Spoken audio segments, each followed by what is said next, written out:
नयाँ सालमा मलाई सोल्टिनाले यस्तो गिफ्ट दिन्छन् भनेर मैले सोचेकै थिएन।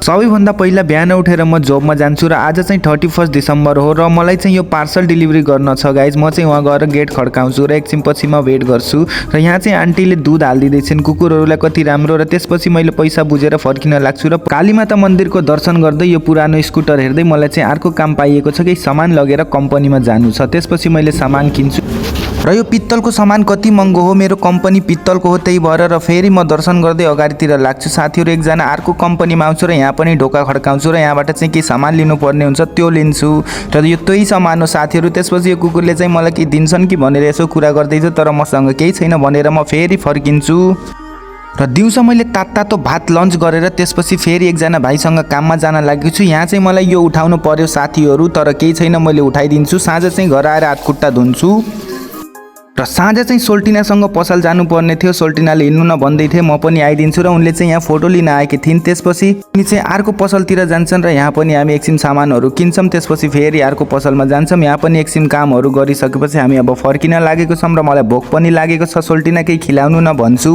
मसँग त पैसा छैन भन्दै थिएँ तर आज त यस्तो नगर भनेर मलाई चाहिँ उहाँले बर्गर खिलाइन् गाइज, हेर्न सक्नुहुन्छ। अनि म घर आएँ, बाई। र यस्तै मिनी ब्लग हेर्नको लागि च्यानललाई सब्सक्राइब गरिदिनु होला। धन्यवाद।